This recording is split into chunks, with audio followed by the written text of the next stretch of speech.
events, tied into prophecy, such as thing with the LA wildfires. Matter of fact, get Isaiah 29:6 real quick. The LA wildfires, they're getting fucked up right now. They got a lot of Christians putting up prayers for LA, a lot of non-believers, so far starting to convert to Christianity, because they starting to see that, this is the end of America, man. We got Trump coming in on Monday, and they basically saying that all hell's supposed to break loose when he comes in office, So this is all tied into the scripture, man. We're living in the last days, and Yahweh Shai is getting ready to judge America. This is Isaiah 29 and verse 6. Thou shalt be visited of the Lord Yahweh, or Yahweh Shai of hosts, with thunder and with earthquake and great noise. Yeah, that's right. With thunder, earthquake, and great noise. So-called natural disasters, which really are unnatural. This is not a normal thing, to have these earthquakes on the frequency that we're having. It's not a normal thing to have all these wildfires. This is not a normal thing to have all these storms and hurricanes and tornadoes. Right now we got Arctic cold or something like that, Arctic blast, which is causing the east, all of America, really is affecting all of America. It's causing record cold temperatures. Next week it's supposed to be like 7 degrees, and it's gonna feel like -10. Hey man, this is like this is not usual, man. So how about Shai going behind it? It says, thou shalt be visited of the Lord of hosts with thunder and with earthquake and great noise, with storm and tempest and the flame of devouring fire. And the flame of devouring fire. So-called wildfires, fires from insurrections, as well as the ultimate fire, which is going to create destruction of America. Babylon the Great. All right, so this is the Most High visiting the earth. The Most High, he ain't going to, come down himself and visit the earth. He uses the elements, to visit people. Right? That was it, right? So, give me that Habakkuk 2. This is Habakkuk 2 and verse 1. I will stand upon my watch and set me upon the tower, and will watch to see what he will say unto me, and what I shall say, and what I shall answer when I am proved. Yeah, that's right. So the prophets of the watchman, Ezekiel 3:17 real quick. What's the job of the watchman? To look out for danger, to look out for invasions. So when they were on the tower, they would go in the city, they would blow the trumpet, and warn the army that it's an army on the horizon. They see something on the horizon. And what we see on the horizon is the destruction of America and the return of the Yahweh Shai, our King, our Savior. Right? So the Lord said, Habakkuk said, I will set me on the towers. And that's what we're doing in the spirit. We see the prophecies, different current events, and we tie them into the Bible. We warn our people to repent or die. It says, and will watch to see what he will say unto me. Hold on, let's rotate this way. Leave it there. You can, right? Yeah. Okay. You can leave all the bags, right? Yeah, we can leave it there. Continue. Oh, I'm back, my brother. Bro. But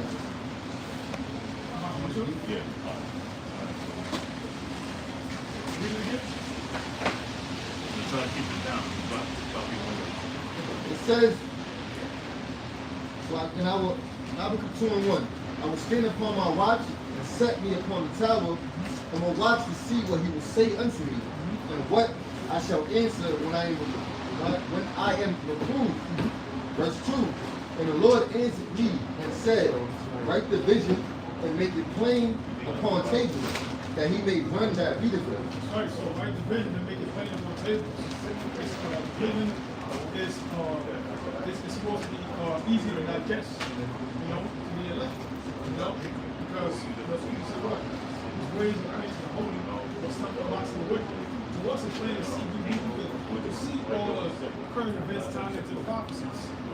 Whereas somebody in the world was coming about, they'll say, well, yeah, it's always been the rules. It's always been this. It's always been that. You know, because they don't want to really they don't want to repent. Because the scriptures condemn the life of the deliverer. You know, so it says, It says, and the Lord answered me and said, write the vision and make it plain upon tables, that he may run that readeth it. that you may run that readeth. Paul spoke about running the race that is set before us, which is what the congregation would be, prophesying condition. You hear the word, and then you go out there and you teach others. That's what we mean by that really run that readeth. It doesn't mean that you read the Bible and you start running the whole mouth. No, we talk about the prophets seeing, we read the prophecy, seeing a vision, and going out there and declaring it to the world. Even in modern terms, I'll be even a plain command with it. Yeah. I'm not saying you work like you come here, passed the room, took it, That's right. It says, verse 3, for the vision is yet for an appointed time, but at the end it shall speak and not lie. The vision is for an appointed time. So we're in that appointed time that the Heavenly Father set up. At the end it shall speak and not lie. And it's speaking right now. It's being made manifest. When you see it, the World War III is prophesied in the scriptures. You got Russia, get ready to blow on America. You got Iran, Russia supplying them now. They're going to supply them with nice CBM missiles. Not the actual warheads, but the missiles that make it capable to shoot missiles at America. And America now, they're panicking. You have the wildfires that go into that. They're coming insurrections. Trump did his office on a lot of insurrections. And the White House is preparing for that. They're saying, they're preparing for so much insurrection that they say they're not going to protect Trump. And so they're going to have the inauguration of the case, and they're going to have it in force. Because they're expecting a lot of terrorist attacks. That's another thing too. Those are all prophecies. It says, though it tarry, wait for it. Yeah, one time it was scary. Years ago, brothers came in, prophecies would take place, probably every few months you hear rumors of wars, brothers are getting excited, you know what I'm saying? But, over time, you gotta have patience, because, each and every one of us, we all thought that, the end was gonna come when we woke up. But learn over time that you gotta have patience. So vision is for the point of time right there. She's speaking that lot. We'll tell you wait for it. Starting with our apostles and elders, we waited for the end, man. All these decades, man. I think it was Ariel Shah that told the apostles that there's gonna come upon a time where the prophecies is gonna be undeniable. But right now, we in that time right now. It's undeniable that the Bible is a living book. That's why it's called the living book, man. The living word of Yahweh Shema Shah. Because it's not just sitting there dead, It's coming to pass. It's living. It's jumping off the page and affecting things around the world. It says, though it tarry, wait for it, because it will surely come. It will not tarry. Yeah, it will surely come. It will not tarry. So this is why we're sure that America is going to be destroyed. This is why we're sure that the mark of the beast is going to come to pass, which is the R5 ships. This is why we're sure about families, all the prophecies written in the book. Because we see it come into life. Over time, it went from maybe apostles' times every few years you hear something, and down to months, down to weeks. Now it's like every day things are happening, man. We can't even keep up. And this is why Yahweh Shema Shah have, all these prophets, because, brothers got different offices, different topics to cover. Brother might cover this portion, then, a few brothers might cover that portion. The Most High has everything already lined up.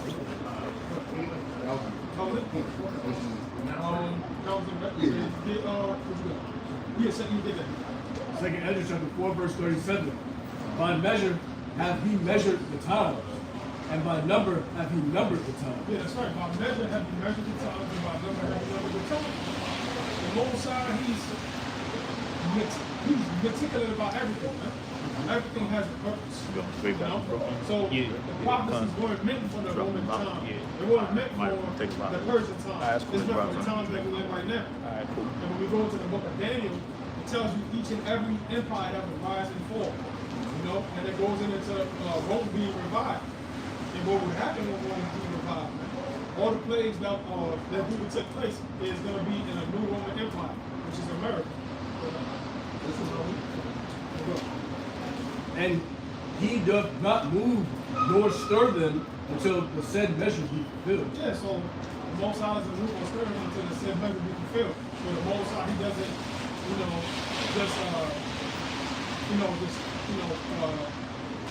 he has the prophecy set up. He doesn't do away with certain prophecies just to, speed things up. You know, he does everything in order. Man. You know, this is why the disciples, when they came to Yahushua, they said, "When you restore the kingdom of Israel, this is the time." He said, "What? This is not. It's not for you to know the times or the seasons that the Father put in His own power." You know, so Yahushua, he has everything set up in order. And that's why, that's Ezra, right? Yeah. The angel Uriel was talking to Ezra. He said, "Haste above thy maker." Yeah. Because everything is in a set order. You know, he got the zip. There's a sequence. Yeah, sequence. Yep. Everything got to happen in a perfect sequence. Yep, yep. So in other words, the nuclear destruction can't happen before the MOTV takes place. You know, or the destruction can't happen before there's a ground war. So everything that happened in sequence, based off how the Most High said that take place in prophecy. That's right. It's a movie plot. Yeah. You can't have the end of the movie in the beginning of the movie. It doesn't make sense. Everything has to be in order. Every scene, every cut scene. We're in a cut scene at the end. Yeah. Oh, that was you, right? You finished? Go ahead.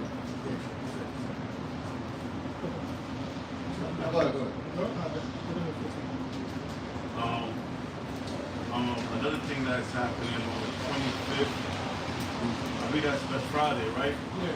So that's what's supposed to happen is six of the planets. You see the number 6, right? Yeah. The most side that's 8. Whatever.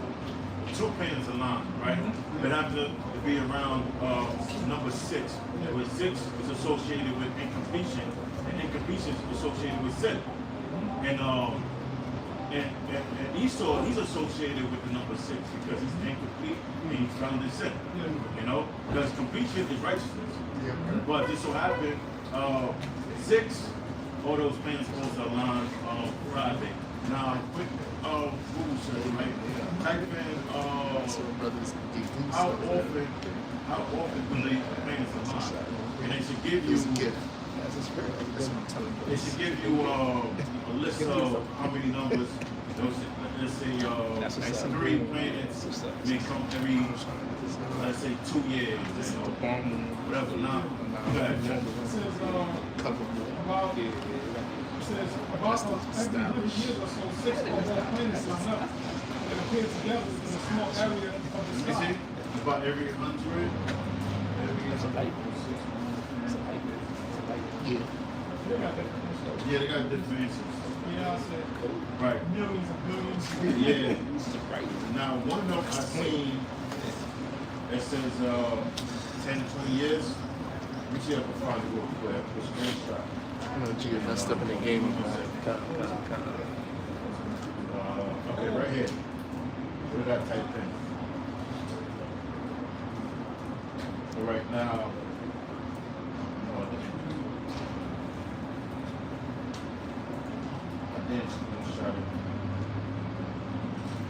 but yeah, it says somewhere between 10 to 20 years,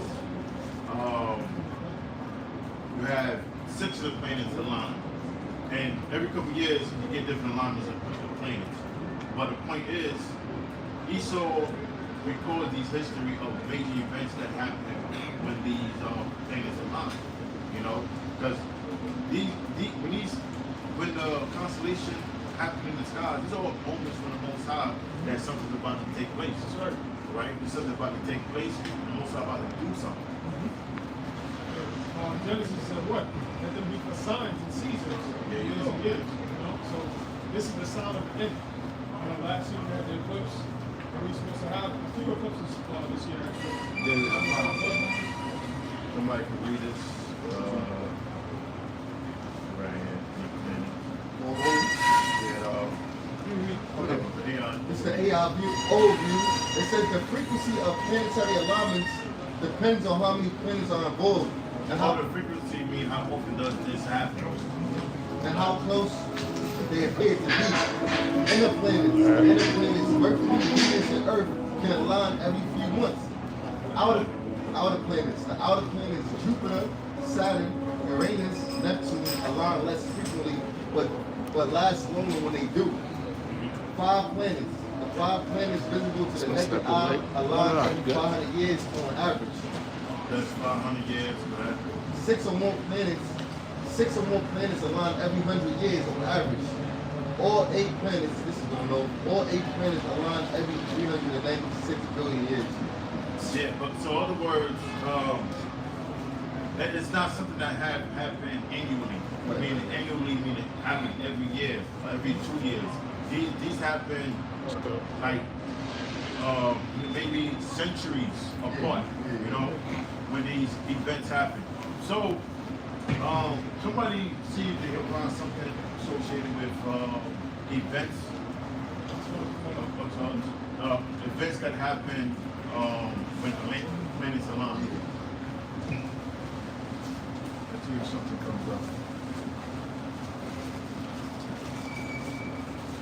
So you can type in historical events have been linked to planetary alignments to see if something comes up. Got a precept while you're looking for something.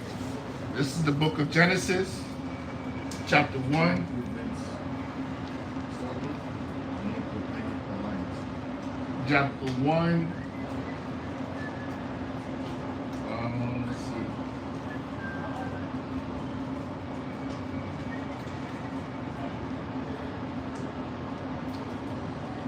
Genesis chapter 1 verse 14.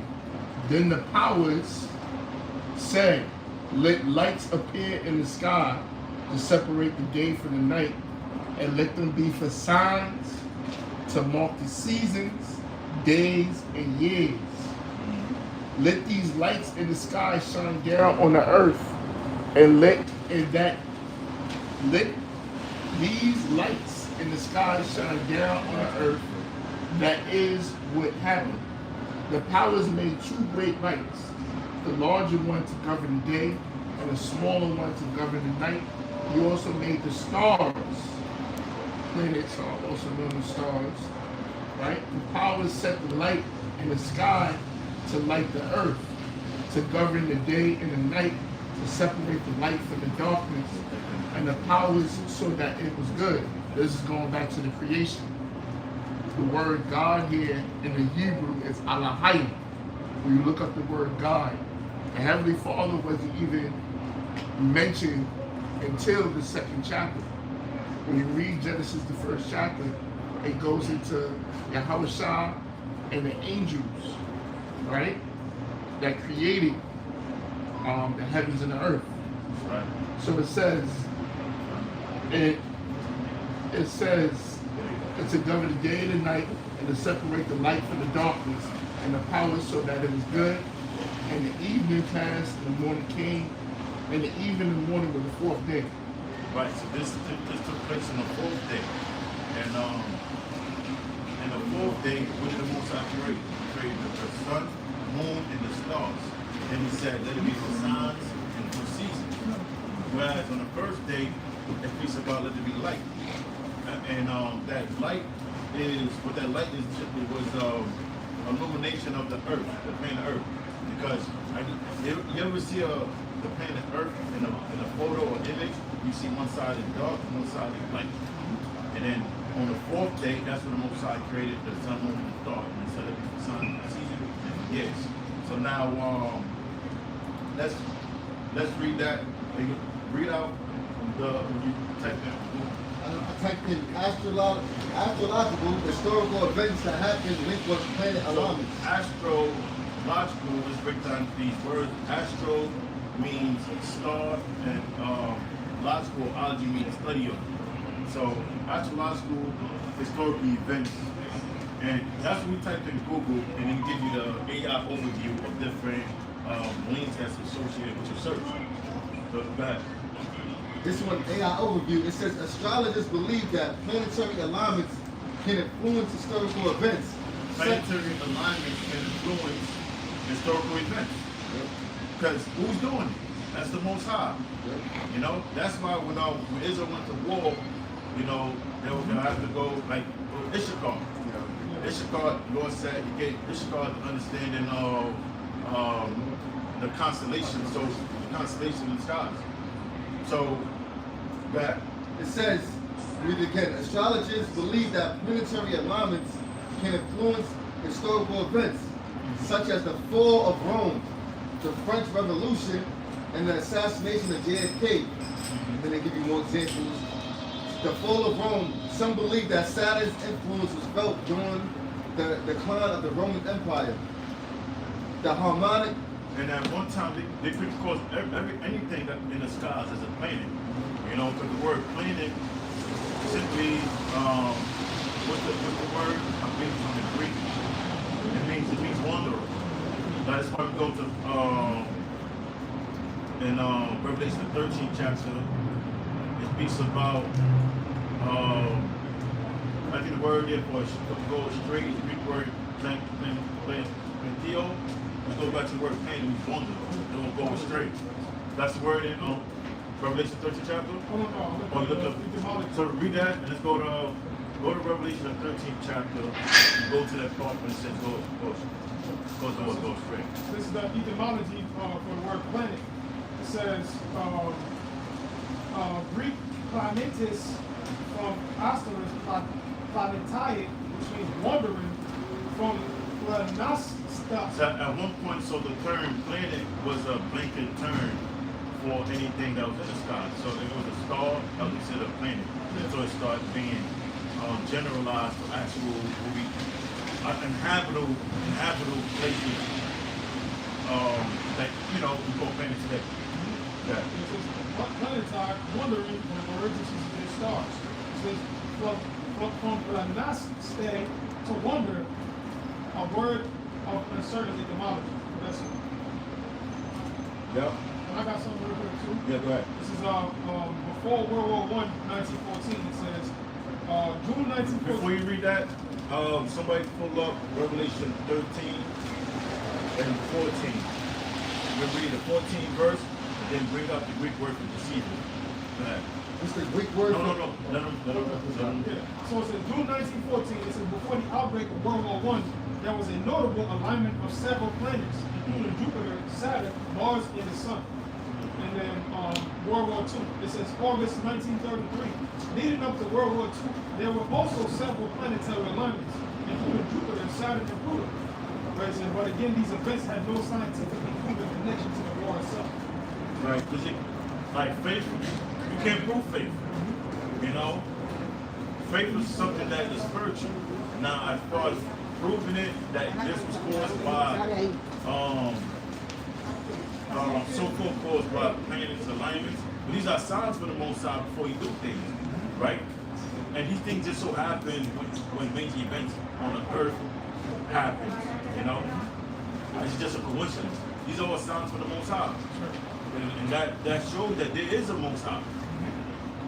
Let's go. Read that, yeah. Revelation. Okay, I should read that. You can go to the word. Yeah. Revelation 13, 14. Okay. Revelation chapter 13, verse 14. And he deceiveth them that dwell on the earth by the means of those miracles which he had power to do in the sight of the beast.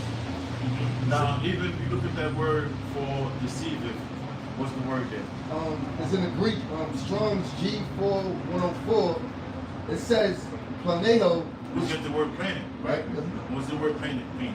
to cause astray, to lead astray, lead aside from the right way, to go astray, to wander. There you go. It means to wander or to lead astray. So when it says, read that part again. Revelation 13, 14. Revelation chapter 13, verse 14. And he deceiveth them that dwell on the earth by the What do you mean? Slow it down, bro. It said, and deceiveth them, meaning caused them to go astray. Who's doing this? Esau and his power structure. He caused them, that's how he deceived it. He caused them to go astray from the Most High. Okay? And deceiveth them that dwell on the earth by the means of those miracles. The miracles is the power that the Most High gave to him. What's part of the power the Most High gave him is deception. You know, now through the media, but to even have a media, you have to have the technology to broadcast a major broadcast system. Where did that technology come from? The Most High. Whether it's from the radio, the internet, a computer, smartphone, television.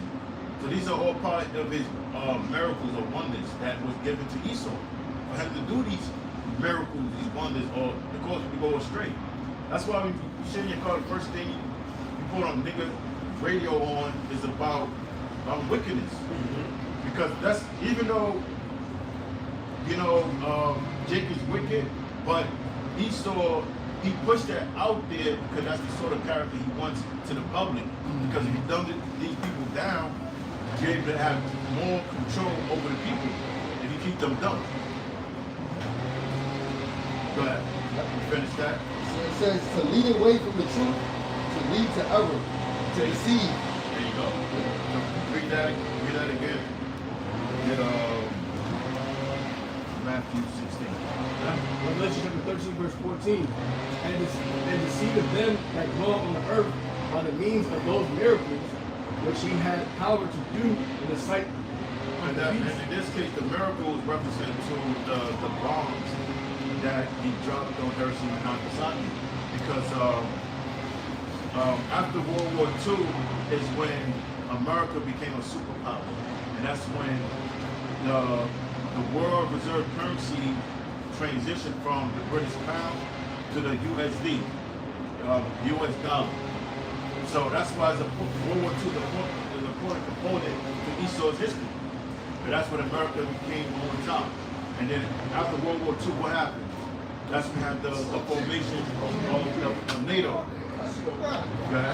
Because Russia was too strong for the U.S. So the U.S. formed NATO. Okay? Saying to them that dwell on the earth that they should make an image to the beast which has the wound by a sword and dead live. And now,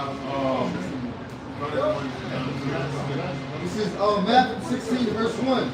The Pharisees also with the Sadducees came and tempted, desired him that he would show them a sign from heaven. Now, they were considered to be wise men of that time, right? We can apply it to the wise men of this time. We can apply it to this time. Verse 2. He answered and said unto them, when it is even, ye say, it will be fair weather, for the sky is red. Verse 3. And in the morning it will be foul weather 2 days, for the sky is red and lowering.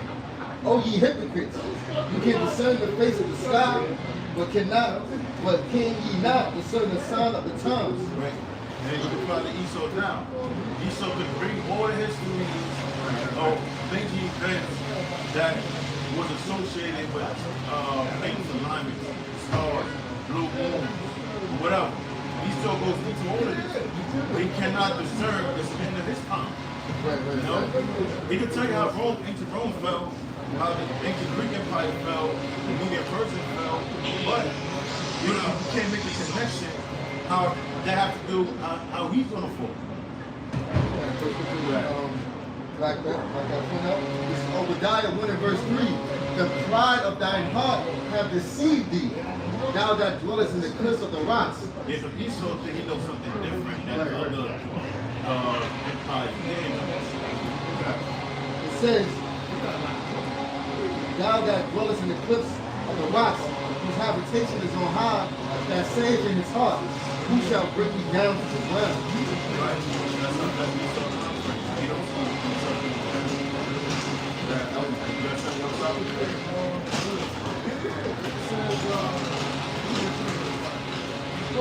Planetary alignment before women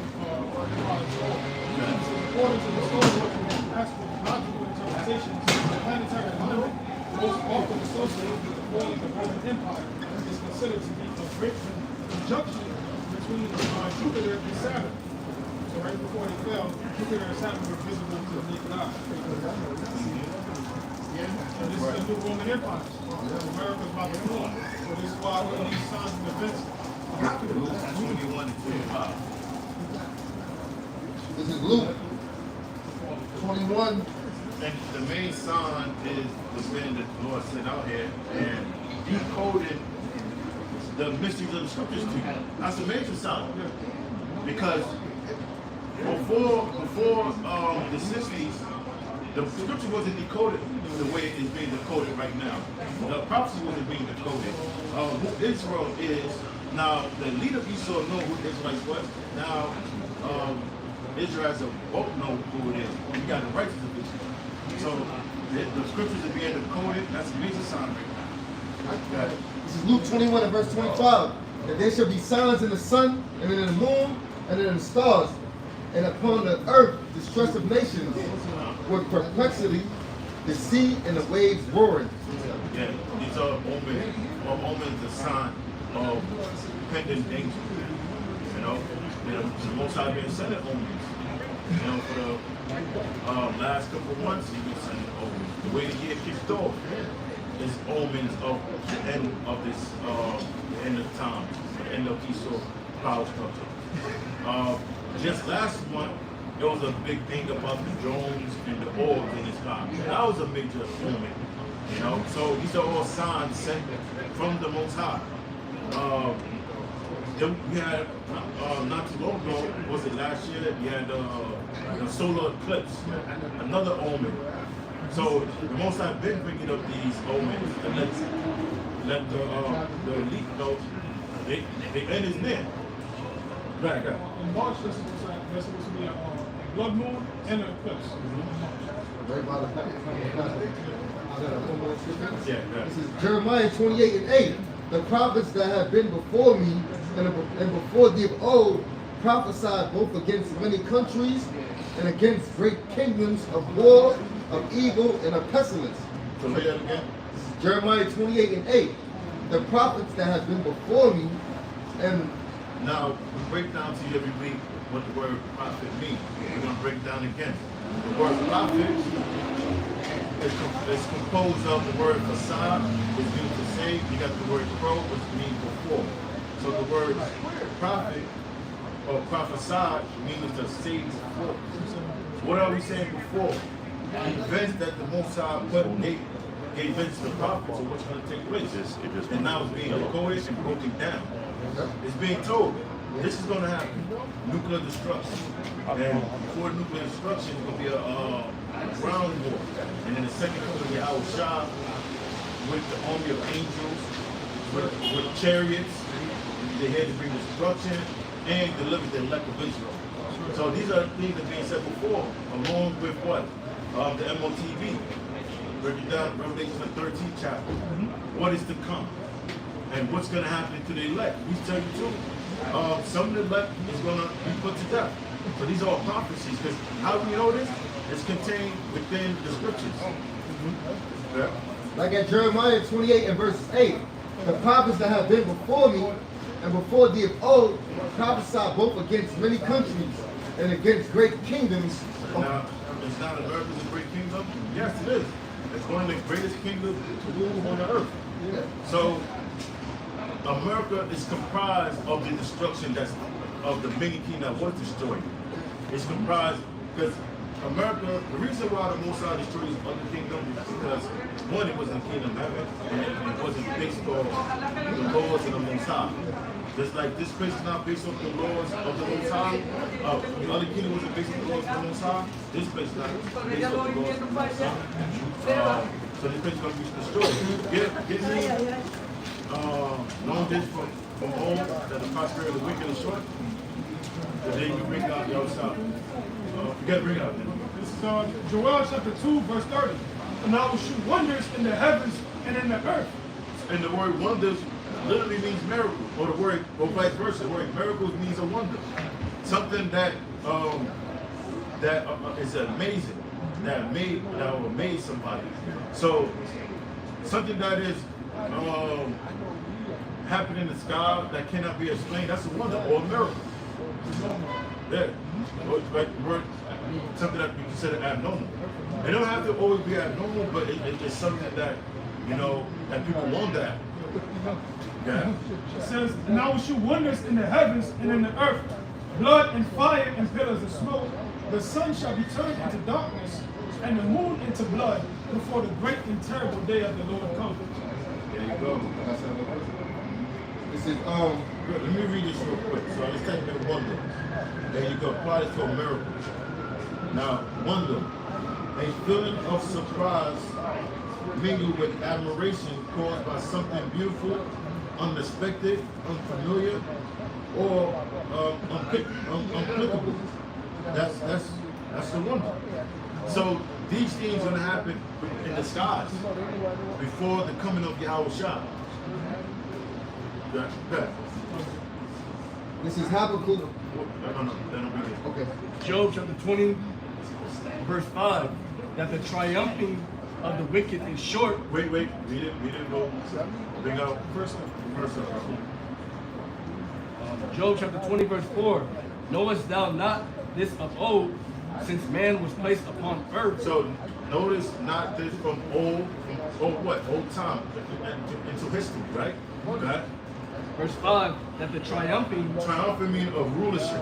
Okay. of the wicked is short. Of the wicked is short. Now what is wickedness? What is sin? Sin is the breaking of the Most High's laws. So the Most High showed you from time to time every kingdom being taken down, being destroyed, being overthrown, because one, it didn't exercise or practice the laws of the Most High. So that was one of the main reasons why they went down. Okay? And the joy of the hypocrite but for a moment. And the joy of the hypocrite for a moment. Now, ancient Rome and the great ancient Greek lifestyle was known for homosexuality. You think the Most High was going to let that go on? He took it down. And the same thing he's going to do to this place, America. He took down Sodom and Gomorrah because they was wicked. You know, the Median people, Median Persian Empire, they was wicked. They wasn't serving the Most High. They was worshiping their own gods. They wasn't paying reverence to the Most High. So that's wickedness right there too. Okay. Verse 6, though his excellency mounted up to the heavens, and his head reached up unto the clouds. Verse 7, yet he shall perish forever like his own dung. And that's the policy for Esau. That perish forever. Okay. They which have seen him shall say, where is he? Verse 6, he shall fly away as a dream, and shall not be found. Yea, he shall be chased away as a vision of the night. So Esau's destruction is going to be like a nightmare. And you know, you're waiting for a nightmare, and you think about it for a second, you go about your day. This is Habakkuk 1 and verse 5. Behold ye among the heathen, and regard, and wonder marvelously, for I will work in your days. Now these heathens talking about Israelites. That's what I said, among the heathen. Because Israel was scattered among the heathen. And being mingled among the heathen, what happened? They took on their practices. They took on their language. They took on their diet. They took on their gods. They took on their apparel. And over generation, what happened? They went away from the Most High because whatever they picked up from their parents, they passed it down to their children. To the point they didn't even know they was Israelites. They didn't even identify as Israelites. But they had to be taught back who they were. Who was their power? What was the promise given unto their people? So everything had to come back to them. That. It says, for I will work in your days, which ye will believe not, though it be told you. It says, Nehemiah 13 and 23. You know what? Give it to the brother. Oh, he was yeah. Oh, okay. That was a 13 and 23. Like I was saying, you know, you have a lot of Israelites that fell astray from their heritage, you know, due to the scattering. You know, this is some that's very common. You know, you have Jakes, for example, that come from Jamaica, that come to America, and live here for years, and when they go back to Jamaica, they call them Yankee boys. You know, and Haiti, you come to America, you go back to Haiti, they call them diaspora, which is diaspora, which goes back to the Greek, which is scattering. This is Nehemiah 13 and 23. In those days also saw I Jews that had married wives of Ashdod, and of Ammon, and of Moab, and their children spake half in the speech of Ashdod, and could not speak in the Jews' language. Yeah, that's right. So even all the way back then, the children didn't even speak Hebrew. That's why when you go to Acts 2 and 5, that's why when you go to Acts, it says it was Jews from all over the world that was amazed when Peter started speaking their languages. You know, because they didn't speak the Hebrew. They might have spoken a little bit. You know what I'm saying? They might have understood it. You know, just like, you know, that's from Haiti, for example. Haitians that's born here, they might understand Creole, but you know, they're not able to speak it. So it was the same situation going all the way back then. There was nothing new under the sun. But according to the language of each people, you know? No. Oh yeah. Yeah, so back even all the way back then, you had Israelites that didn't even speak Hebrew. So what do you think happened over time? Over time, their descendants, you know, all speak the languages of those lands, you know, and they fell away from their customs eventually. Especially going into the Greek period, where it was illegal for Israel to call themselves a Jew, you know, to keep the customs of the Bible. So over time, a lot of Israelites fell off from their heritage. Those are the Gentiles that Paul went unto. In Acts chapter 2 verse 5, and there were dwelling at Jerusalem Jews, devout men, out of every nation under heaven. Yeah, out of every nation under heaven. So Israel is scattered throughout all nations. This goes back to the verses of Deuteronomy 28 and 64, where Israel will be scattered, you know, through captivity. So the Jews back then, it says Jews devout men. So you had Israelites that were scattered, but among them you had the ones that were devout, that still, you know, knew the customs of their forefathers. So every year they made those trips to Israel, because the scriptures say, "Look, in the law, 3 times in a year, so thy sons appear before me." So Passover is one of them. So they appeared in Jerusalem from all over the world. Right? Verse 6, now when this was noised abroad, the multitude came together and were confounded, because that every man heard them speak in his own language. Yeah, so they were amazed, like, what? Speaking my language? You know, they might have been in the land of the Elamites, speaking Elamite language, that Indian shit. They might have been in Iraq, speaking the tongue, you know, back then. You know, Aramaic, you know, Arabic or whatever. You know, in Moabite land, speaking that group shit. You know, so when they heard them speak their own language, they were amazed. That was a miracle, because they were coming from all those lands, and when Peter was speaking, every one of them heard him in their own language. That was the miracle was. Say this brother speak Spanish, and that brother speak Portuguese. I'm speaking right now, but he's hearing Spanish and he's hearing Portuguese. So that was a miracle. What? What's going on? Like, you understand it too? You know? Verse 7, and they were all amazed and marveled, saying one to another, behold, are not all these which speak Galilean? Yeah, he don't speak Hebrew. Like, how the hell they know our tongue? You know? Verse 8, and how hear we every man in his own tongue wherein we were born? Yeah, so multiple different languages that they heard it in their language. Even though he was speaking, and every last one of them heard it in their language. That's a miracle. And you know what that showed me too? That you always had a community of Israelites that still was familiar with the customs. They were still familiar with They was familiar with the custom of Israel, and they had a larger community of Jakes that didn't know. Like when Paul wrote to Philippians, right? With Philippians, that's in Greece, Corinth. was Corinth in Greece. And so you had Israelites that lived in Greece that knew, but you had a lot of them that didn't know.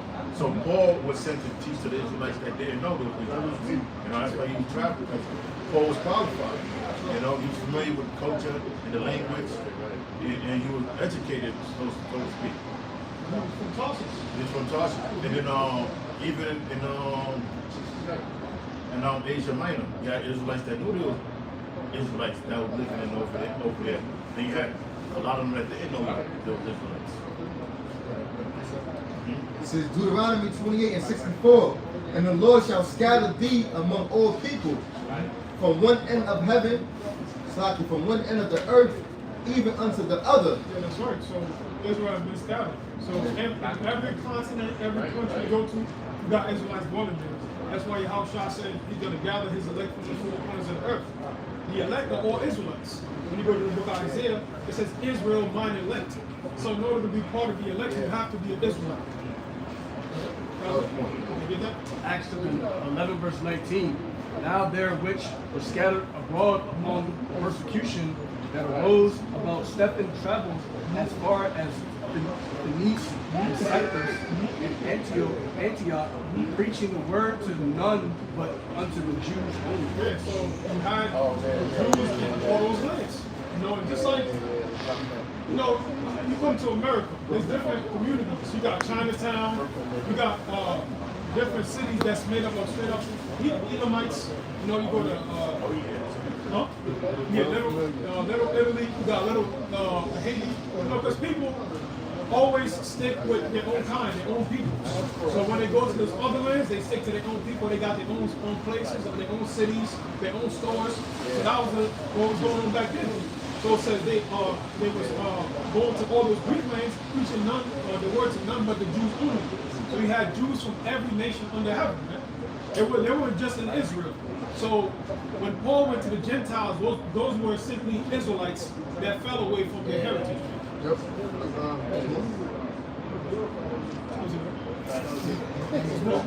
Verse 20, and some of them were men of Cyprus and Cyrene, which when they were come to Antioch, spoke unto the Grecians, preaching the Lord Yahushua. Yeah. Oh, Grecians. When you go into the word Grecian, it means Greek-speaking Jew, a Jew that speaks Greek, which goes back to the Greek word Hellene. You know, which is the word there for Gentiles in a lot of places in the New Testament. So that's why it says there's no difference between the Jew and the Greek.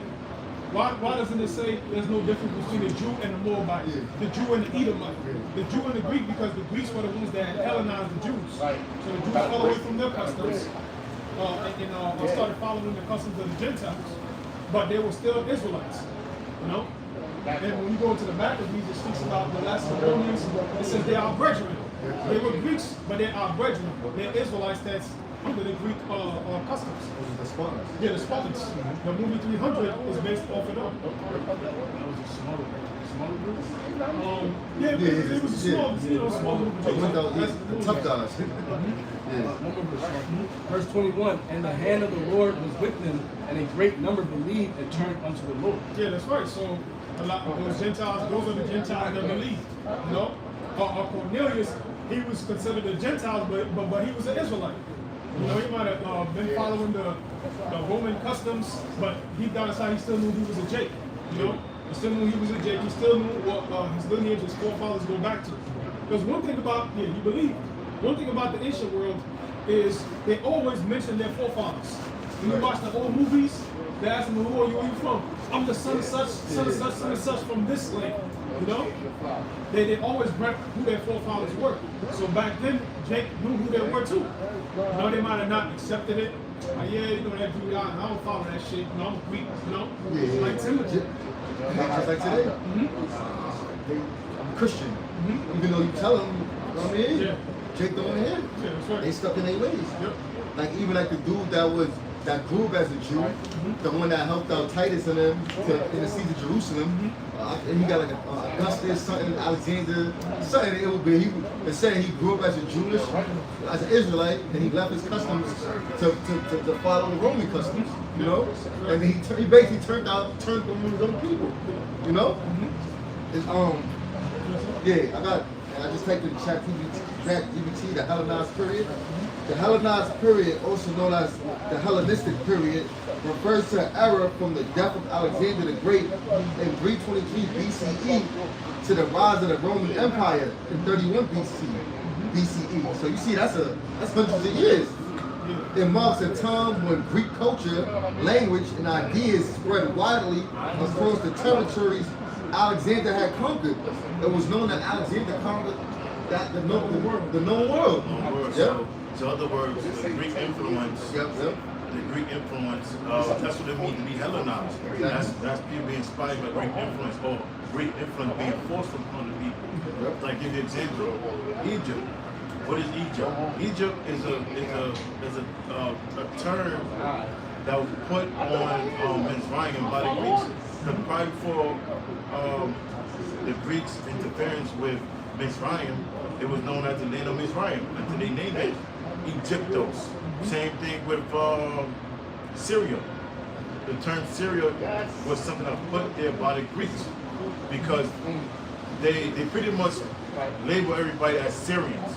So if people look like the Syrians, so we call them Syrians. You know, but prior before the Greeks, it was known as the land of Aram. You know, or Padan Aram. Which Padan Aram means plains of Aram. What else? Egypt. No, Egypt. That's the land of not Egypt. Ethiopia.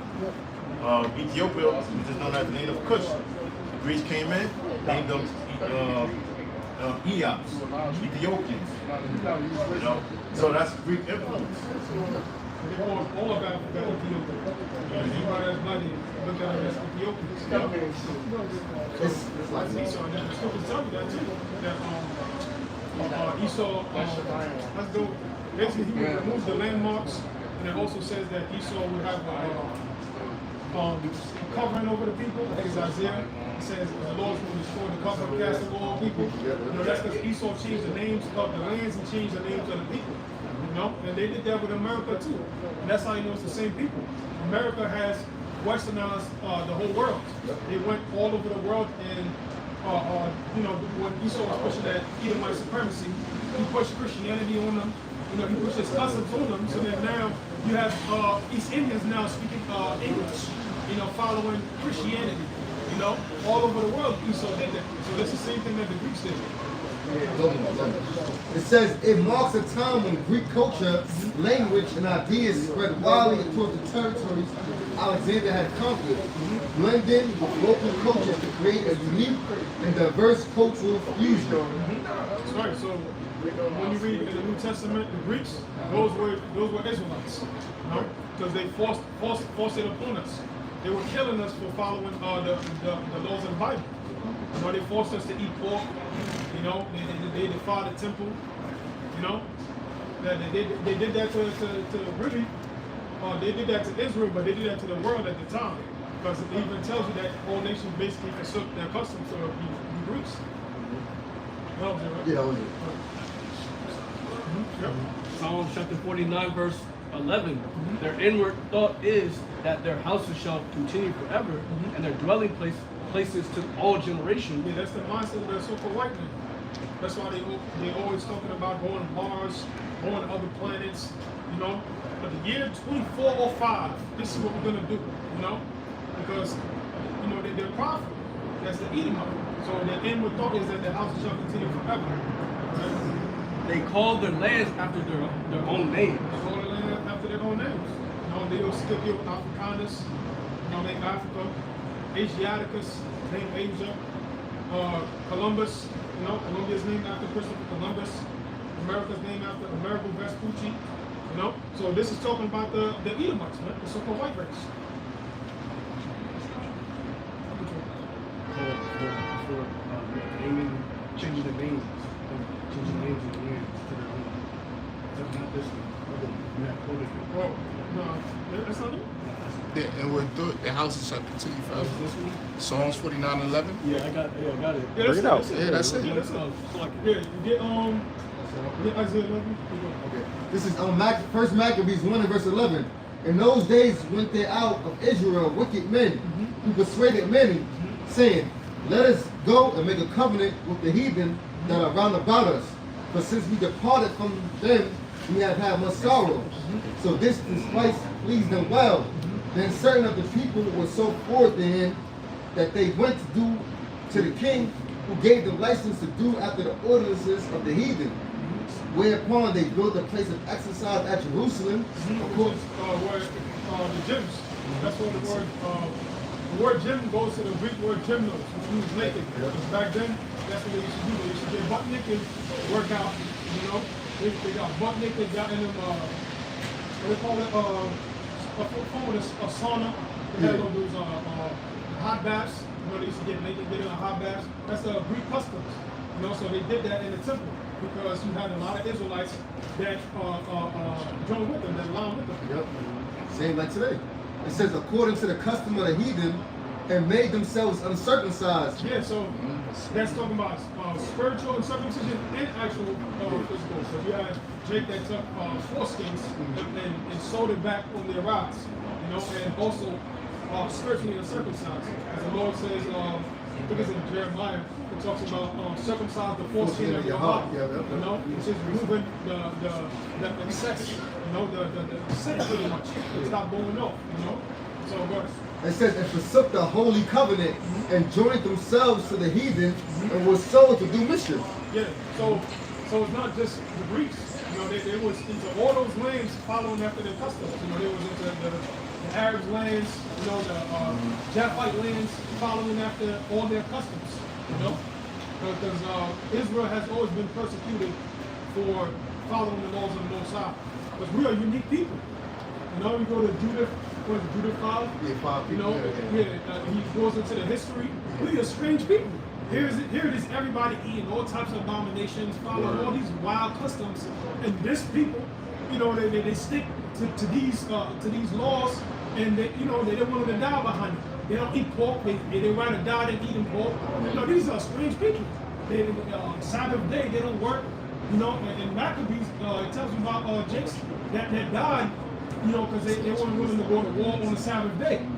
You know, so the heathens, they always looked at us as strange. Like, yo, what's up with these people, man? You know what I'm saying? They stick to these laws and all that, you know? Because we're the Most High made us holy. Holy means separate. You know, we're separate from everybody else.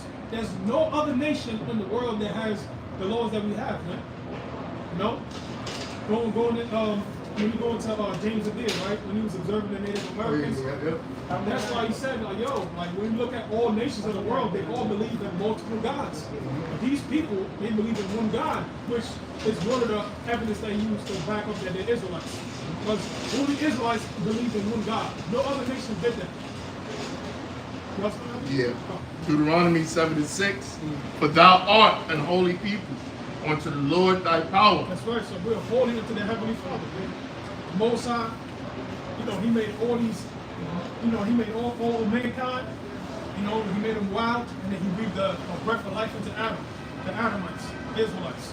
He gave them the law, statutes, and commandments. That's what separates us from everybody else. That's why in the garden, the nations envied us, because they see the blessings that came with us keeping the commandments. For thou art an holy people, separate, unto the Lord thy power. The Lord thy power hath chosen thee to be a special people. That's right. So we're special, man. That's why we're able to do all these great accomplishments, man. The fastest runners, you know, Usain Bolt. You know, you look at the top athletes of the world, all Israelites, man. Jake.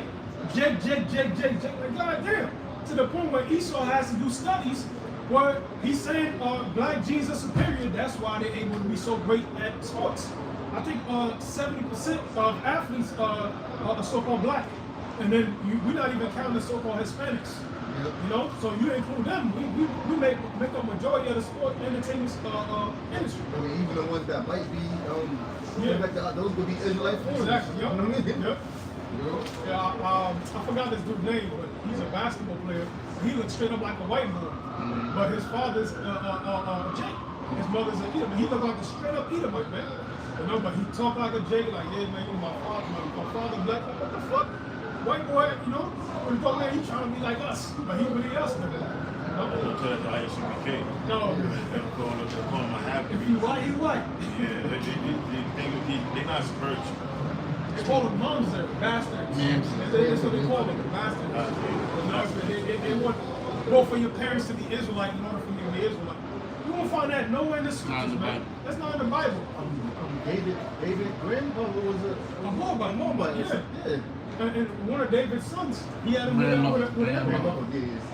Yeah, one of David's sons, he had him with Ammonite. I think it's either David or Solomon. And he became the king. Yeah, he became the king. So your father is going to make you Israelite. Numbers 1 and 18. You know, your father is going to make sure who you are. Yeah, they say like Mamza is his own tribe. Yeah. There's a Mamza spirit. No, it's like you're the Israelite spirit or non-Israelite spirit. That's right. Ain't no Yeah. limbo fucking heathen Israelite creation. Yeah, that's You gotta belong to some family. Right. You know, like either you out of whatever heathen family or you're Israelite. Right. That's it. That don't even make sense. They make it seem like it's 18 nations plus the Mamzers. Plus the Mamza. Yeah. Right. This is what it is. Yeah. They'll identify and just dead. Yeah. You know, like you got socks. You got that. You know, you got all these socks that don't have a pair. You're like, all right, there's no pair to this. Just go to the side. But you made a beautiful point. You got to belong to somebody because when your parents die, what you going to inherit? You I was thinking that, yeah. Where's the inheritance? Where's your inheritance? Right? So back to Deuteronomy chapter 7, verse 6. It says, a special people unto himself above all people that are upon the face of the earth. Right. Yahweh did not set his love upon you, nor choose you, because you were more in number than any people, for you were the fewest of all people. But because Yahweh loved you, and because he would keep the oath which he has sworn unto your fathers, that it says, have Yahweh brought you out with a mighty hand and redeemed you out of the house of bondage from the hand of Pharaoh the king of Egypt. That's right. And the Lord's gonna do it again the second time. That's right. And somebody did that. We did it the second time. 16, 15. Everybody 16. Did 16 or we can start at 14. And that scripture right there proves the Most High not dealing with numbers. Right. Because you got a lot of Israelites that follow, let's say IUIC, because it's their biggest camp. They're dealing with quantity. They're not dealing with You the Most know, High not quality. dealing with There you go. You know, it's quantity versus quality. You know, because most I don't care about quantity. He cares about quality. You know, because at the end of the day, man, what comes to quantity is like defects. Yeah. And that's other Israelites. They got defects. Jacob Curry, they got all these defects. And they have to go to quality. Because you can make all these, let's say in the factory, right? You have something about quantity and still have to go to quality control. Have to go to quality control. And that's the thing that this is amongst Israel. The elect is the Most High doing a quality control of what is acceptable and what's not acceptable. Because you have, let's say in the factory, they may have the stitches. The stitching might be a little off. The logo might be off. You push to the side. You gotta go to quality control. You can't put that on fucking shelf. If it was about numbers, there's a plethora of fucking stories in the scriptures that show you it's not about numbers. The Most High saved 8 souls versus the earth. David would have lost against Goliath. David was taller, stronger, mighty. I mean, Goliath was, man, slip of his tongue. Goliath was taller, stronger, way taller and mightier than David was. But it's not about numbers. It's not about height. It's not about glory. It's not about none of that. It's about the Most High. Yeah, God. Yeah. This is you know the scripture? Yeah. This is Jeremiah 16 and 14. Therefore, behold, the days come, saith the Lord, that it shall no more be said, the Lord liveth that brought up the children of Israel out of the land of Egypt. But You read about that in the book of Exodus. You know, at that time, Moses was the deliverer. You know, act as a deliverer. And Moses was the middle guy between Israel and the Most High, right? But now Yahushua, he's the middle guy. And Yahushua, he's the deliverer. You know? Now, before the laws was given to Israel by the Most High through Moses. Now the revised or the new covenant is Yahushua, presented the covenant. Whereas Moses did it in the wilderness. But this time Yahushua can present the covenant in the wilderness. Okay. This is Hebrews 3:3. For this man was counted worthy of more glory than Moses, and as much as he who had built the house had more honor than the house. Who's that man? Yahushua. Yahushua is that man counted more worthy than Moses. That point? it says, verse Jeremiah 16:15, and it reads, but the Lord liveth that brought up the children of Israel from the land of the north. That's here in America. But that's what it's all. The end is all about. The end is us entering a new age, and the end of this age, Esau rulership, and the entering of a new age, Yahushua rulership. Okay, which is going to be in righteousness, and the elect is joined in with Yahushua. Right? That. It says, and I will bring from all the lands whether he had driven them. In all the lands he had driven them. So that means Israel will be scattered throughout all the land. Let's prove that. Let's hold that. Let's get Ezekiel 36:19.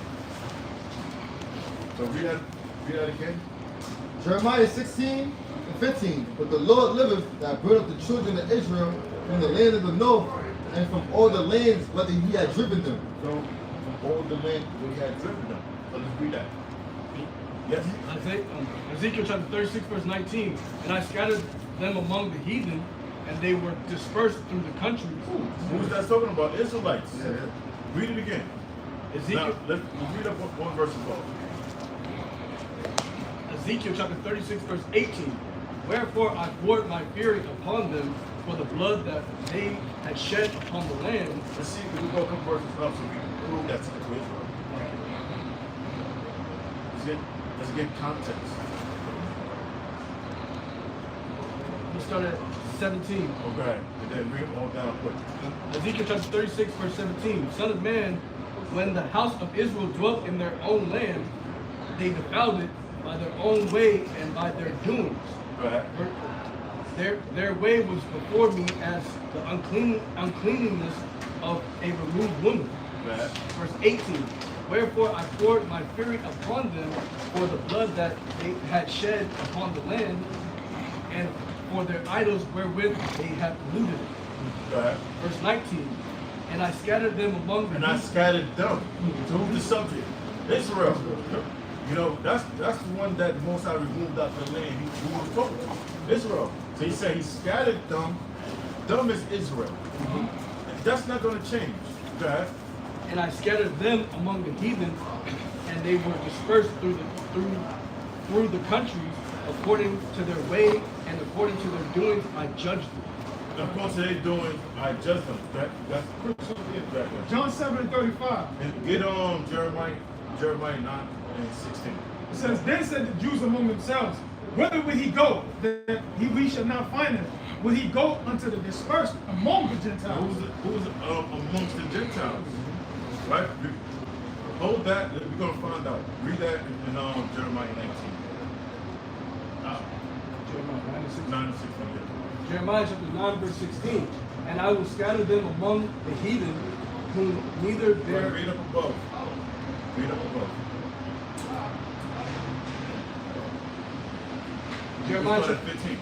Jeremiah chapter 9, verse 15. Therefore thus saith the Lord of hosts, the God of Israel, behold, I will feed them, even this people, with wormwood, and give them water of gall to drink. Verse 16. I will scatter them among the heathen, whom neither they nor their fathers have known, and I will send a sword after them till I have consumed them. You read 15, read 15 again. Jeremiah chapter 9, verse 15. Therefore, thus saith the Lord of hosts, the God of Israel. There you go. So who the Most High is talking to? Israel. Right? Go ahead. Behold, I will feed them, even this people, with wormwood. So we read, he amongst the heathen, who's the Most High talking to? Israel. Right? I will feed them, even this people, with wormwood, and give them water of gall to drink. Verse 16. I will scatter them among, so I will scatter them also among. Who the Most High talking to? Israel. How do we know that? Just read a verse up above, right before. Right? Jeremiah chapter 9, verse 16. I will scatter them also among the heathen. I will scatter them also amongst the heathen, right? Whom neither they nor their fathers have known, and I will send a sword after them till I have consumed them. Okay, now read that again, y'all. So now we got the answer. This is back in John chapter 7, verse 35. Then said the Jews among themselves, whither will he go, that we should not find him? Will he go unto the dispersed among the Gentiles? Now who's amongst the Gentiles? Israel. Right? And teach the Gentiles? Yep. Those are Israelite foreigners. Right? That was it? Okay. I'm going to read it in the NLT. It says the Jewish leaders, John 7:35, the Jewish leaders were puzzled by the statement. Where is he planning to go? They asked. Is he thinking of leaving the country and going to the Jews and other lands? Damn. There you go. You know? That's the foreigners. Going to the Jews and other lands, proving that the Gentiles are the Jews. Yeah. Because you know, you had the Israelites that were scattered, that do build Israelites. But they're for apostleship, for office when extended to teachers, like they didn't know those.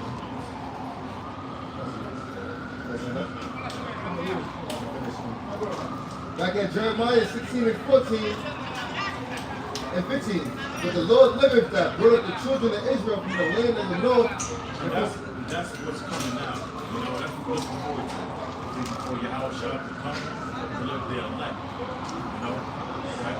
From all the lands whether he had driven them. Those are Israelites for us. Right. Because technically we always like for us. And I will bring them again into their land that I gave unto their fathers. Going back.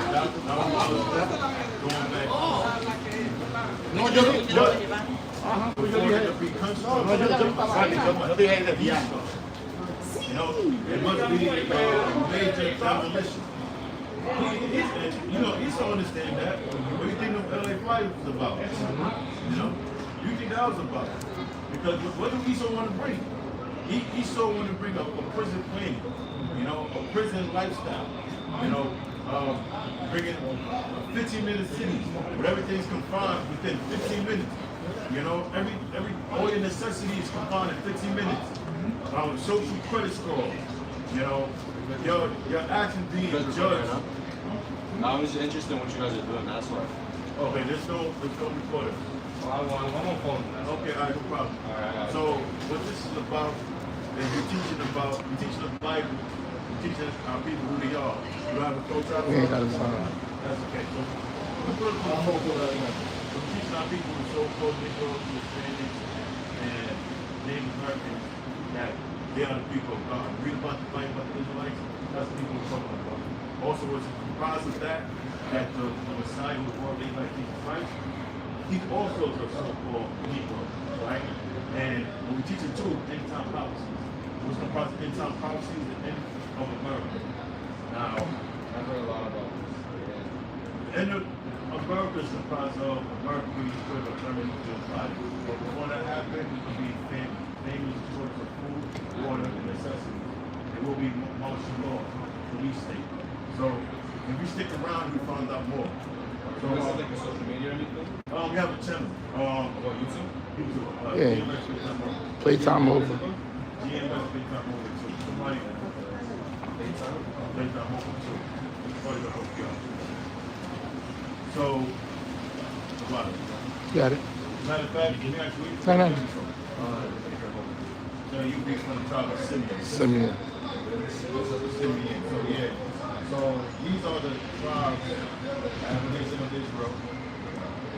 These are the names in for today.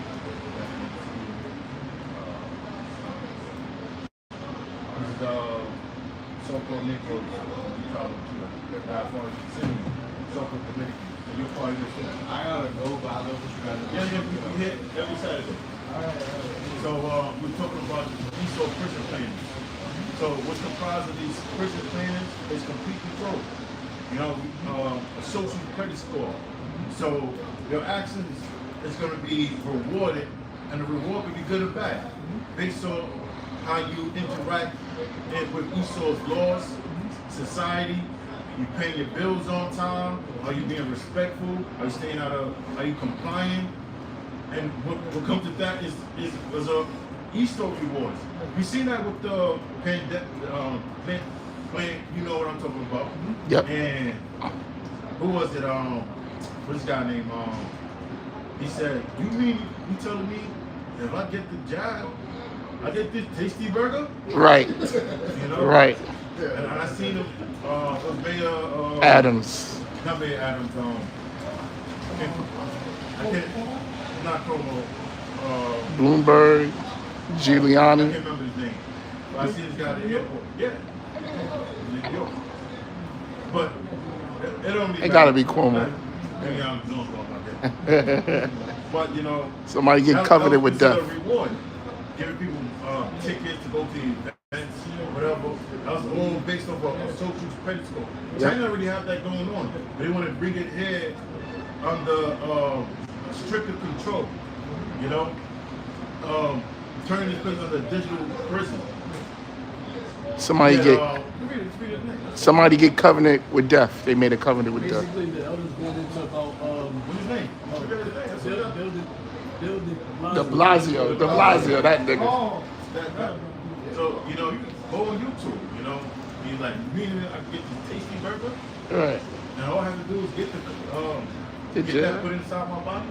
Right. A Krispy Kreme donut. Yeah. All of this. You know. Yo. They give out free weed, right? It's sad, man. You know? But then sad. that goes back to this, you know, that social credit. So niggas is worth. Fucking head. Because based on your compliance, they're gonna reward the people that is in conformity.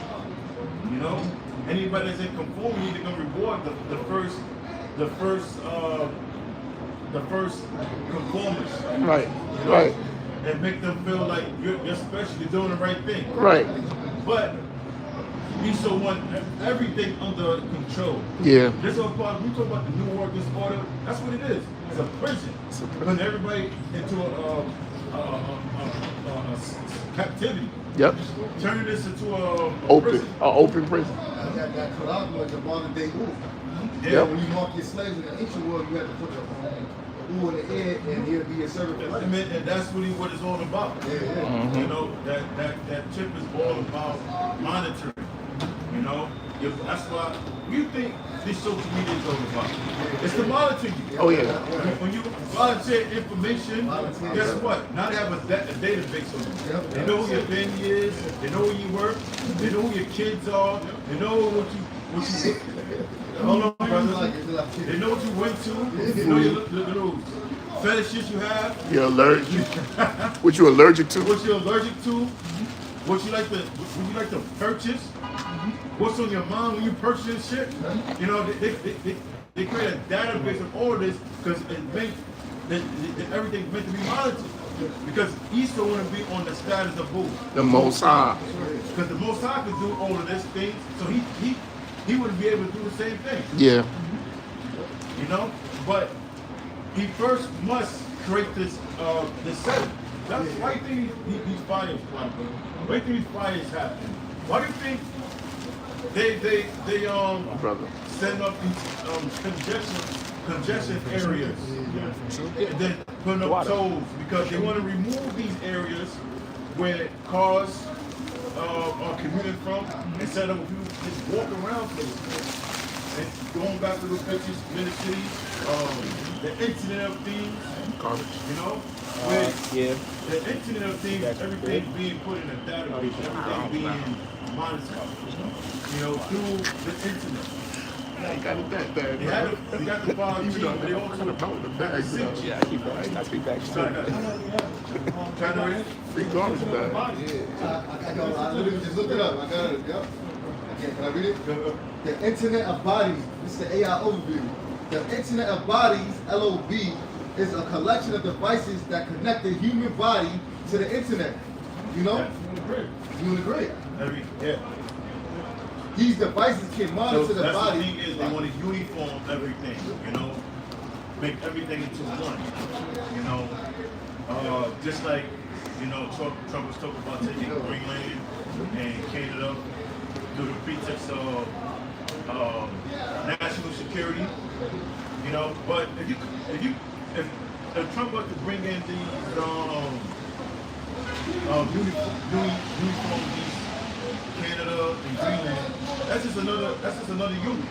Because you already got the African Union, the European Union, and then you have the North American Union, and then what's going to eventually happen, everything going to be unionized together into one.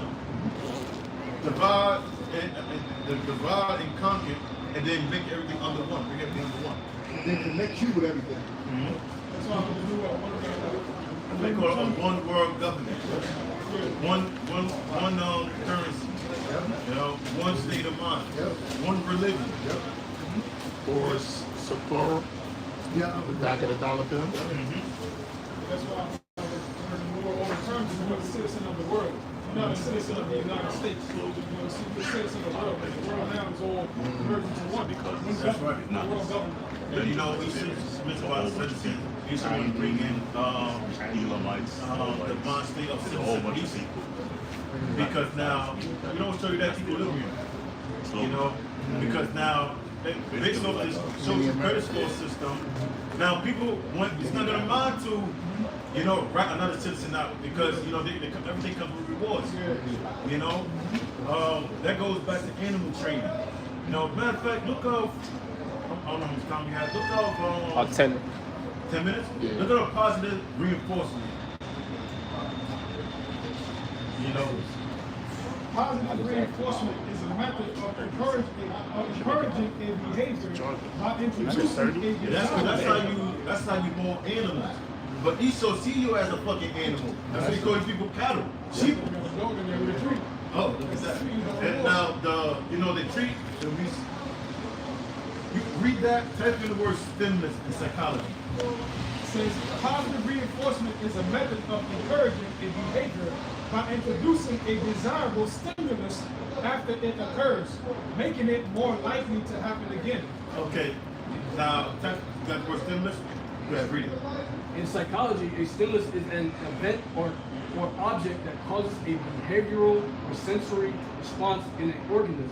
So, in other words, that stimulus, in the case of a dog, you have a dog you treat, that dog will do anything you ask because it wants to treat. That will be the stimulus. So, if you want the dog to do something, you will give him the treat, and when the dog will get rewarded again, it will reinforce these ideas that you want the dog to do. And the same thing you do with the people. That's what it gave you, what? A stimulus check. That was to stimulate a response. You know? Stay in the house. Don't worry about that. Social distance. You know, we're gonna give you money. 6 feet. 6 feet. So read that part again. You got something, yeah. This is, positive reinforcement is a method of encouraging a behavior by introducing a desirable stimulus after it occurs. So let's say that desired behavior is for the dog to sit.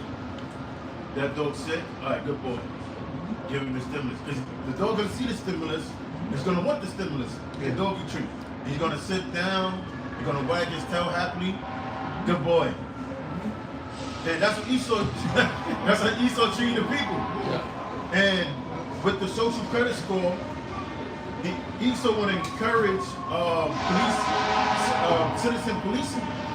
And there's going to be different stimulus out there to excite people to do it, to encourage people to do it. Right. Jake gonna behave. Yeah. I was gonna say another example. You said the dog. I'll be a good boy, master. Right. Like Cooley. Cooley being a good boy to Andrew. You know, but now another Yes, example. master. I'll be a good nigga, master. The carrot on the stick. You got the carrot on the stick, and it leads the jackass to wherever you want it to go. Because he thinks he's going to get the carrot. Okay. Basically, this is an episode of the Black Mirror. When they had the app and she was in a taxi and she did something to the taxi driver and he put her social credit with that. Yeah. That wasn't Black Mirror, no? Yeah. And this is how you basically domesticate animals, right? Yeah. So I got the definition for domesticate. Yep. It says convert to domestic use, tame, bring under control. There's the word tame. So the system of the New World Disorder is all about taming the sheep and monitoring everything that they do. That's why, first of all, we're already tamed by Yahweh Shah. You know, we're property. We're not state property. We're property of Yahweh Shah. We have a master, you know, and that master is Yahweh Shah. And Yahweh Shah coming to retrieve his prized possessions. And so by taking that MOTB, you're saying I belong to Esau. And therefore, most I don't leave you with Esau, we destroy it. Right. Go get either might reward. The wicked shall not be unpunished. And it also says cultivation. So what culture was like, right? Culture, you know, basically building rooms to be a certain way. It's like how you plant the tree, you know, you take care of it, you cut, you know, certain leaves and things of that nature. Esau's trying to bring you into the culture of the newer order, which is after his image. Even like what the brother just said, with the Black Mirror, it's predictive programming. They put certain things in your face to prepare you for what's gonna happen. Now, you mentioned the word domesticate, right? Now the word domesticate or domestic goes back to the word house. And there's certain behaviors that's acceptable in the house, and then that's outdoors. Right. That's why certain animals, you know, you can't tame it because there's an outdoor animal. Right. And it, like you have a dog, you have a pet. You train that animal how to be and how to behave within indoors. Yeah. So that's Esau want to do. Turn us right to house niggas, house slaves. This America is a house. Yeah, that's right. Yep. You know, that's why in Habakkuk's second chapter about the being and the timber cry out of the wall. That's his place being destroyed. Yep. The Lord said you're going to enter the house of the thief. Bring it out. I got something back in everything we're saying. I like to always bring this one out because it's an institute in UK, the Time to Stack Institute, and they into the social engineering of the minds of the people. That's a spirit. So read that first, and I'm gonna bring up the institute. Social engineering, the use of centralized planning in an attempt to manage social change and regulate. Now, I'll give you an example of social engineering. Now, as a kid, you taught what? Rabbits eat what? Carrots. Mice eat cheese. Elephant eats peanuts. Right. You know, this is all social engineering. Elephants are scared of mice. Elephants scared of mice, afraid of mice. It's all part of the engineering of Esau's building up a character. Or you may watch on certain TV shows only show you that the wife is the smart one of the house. And she's the smart one. She makes the difficult decisions in the house. She keeps the order and structure in the home. Don't leave me watch Family Guy. Watch The Simpsons. You know, watch American Dad. You know, any of these sitcoms, it's always the same format. You know, the Cosby Show, you name it, it's the same format. And the men is just always this, the dumb one, always into his ego. Drunk. He's a drunk, and he got his ego, and his ego blinds his judgment. And which is really, in reality, it's the opposite. Right. Women are into their ego and their emotion. The men are the ones that deal practically, deal logically. Bad. That's witchcraft. Social engineering, the use of centralized planning in an attempt to manage social change and regulate the future development and behavior of a society. This is a whole institute on what the brother just read. This is the Tavistock Institute is a UK-based organization known for its pioneering work in the fields of social science, psychology, and organizational behavior. See that? Established in 1947. We'll go down. The purpose and focus. The Tavistock Institute specializes in understanding and improving human systems, ranging from small groups to large organizations and society. Its work often examines how individuals interact within systems and how these systems adapt to change. So it's a whole organized, it's social engineering. And look, I'm gonna jump down to the criticism and controversy. Some critics have accused the Tavistock Institute of being overly focused on manipulation and control, given its studies More centralized. Bad. Finish. Given its studies on social influence and human behavior. Conspiracy theories have linked the Institute to alleged secret agendas though the claims are not supported by credible evidence. You know, they got to do. Now, read the word centralized in the end of Psalm 19 required different scripture. Centralized, the definition centralized, controlled by a single authority or managed in one place. That's, in other words, that covers the whole New World disorder. And that's what they want to bring. Centralizing the world under one control, under one order, one religion, one currency. So let's read this Psalm 19. Tower of Babel all over again. Tower of Babel. Now, the Tower of Babel was okay. Now it's not. The Tower of Babel was the concept of everything being centralized. Let's go. This is Psalm 64:6. They search out iniquities, they accomplish a diligent search. Right, they search out iniquity, meaning they investigate, they do studies before they implement any type of action. They have psychologists, they have scientists behind that's back it, that's assess rate on their plans. You know, they do a lot of studies. That's what psychology means. Psych means mind, ology means study. Combined together, the study of the mind. Go ahead. That's what we do with the projects. We study mice. Let's create projects. It says, they search out iniquities, they accomplish a diligent search. Both the inward thought of every one of them and the heart is deep. There you go. So Esau look into everything, man, and that's why he's able to have control over the masses. But the Most High put restrictions to this control because Esau's time is up. But Esau thinks he has more time to come, but we're entering a new age, and this age is closing out. That finish that. Alright. Yeah, we're gonna close this club. One more? Yeah, make Okay, this is Ezekiel 28:3. Behold, thou art wiser than Daniel. There is no secret that they can hide from you. That's it. And Esau look into everything, and really the knowledge comes from the Most High. So we're gonna close. Lord willing to edify, and we're gonna say for Allah, we got Yahweh, Ba'ashem, Yahweh Shah, Ba'ashem, Kakadash. Shalom.